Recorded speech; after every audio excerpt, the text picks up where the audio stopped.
Welcome to the Weekly Well, and thanks for tuning in again. I want to thank Joyce for sending in this verse, and so as we continue on with our favorite verses, let me read for you these verses out of Philippians 4, verses 4 through 6.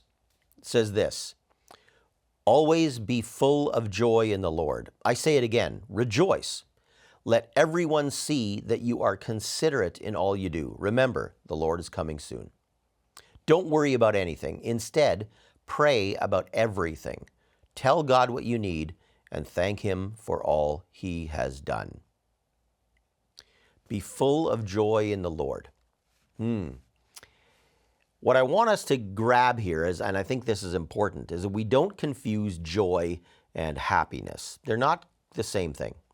Happiness is a little more circumstantial. Joy is deeper than that. Happiness, in my head, the way I like to explain it, is happiness is a little bit about where we are. Joy depends far more on who we're with. And that's an important distinction.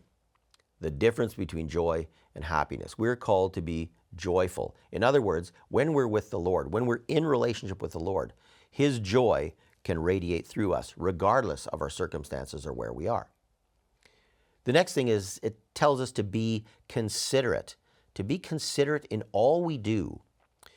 So what is that actually saying to us? I think to be considerate means to consider others when we act. What are my actions going to do to that person or this person or whoever I'm around? How are my actions going to affect them?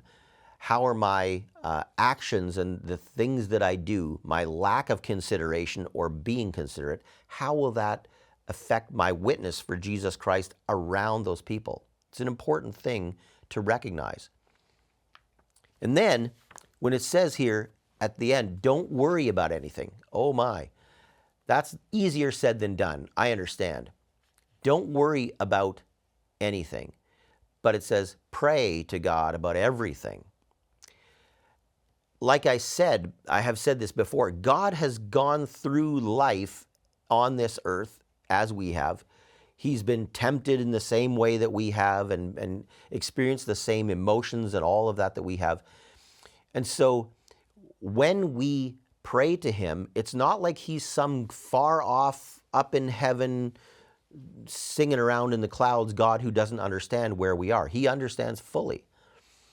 And so rather than give in to worry and over concern about everything and holding it all in, we need to be able to let that go, give it to God and allow Him to speak to us, to relax us, allow God to by His Spirit calm us, soothe us, and help us to recognize that none of us can add a single day to our life by worrying about it.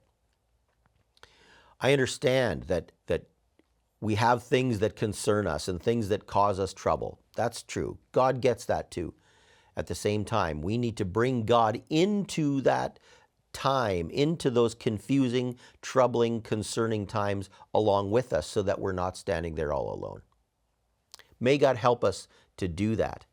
May we be joyful, and may the joy of the Lord radiate through us so others can see us and see that in us, and that our witness for Jesus and for His joy and His love be strong within us. Thanks for tuning in. God bless you, and we'll see you next week.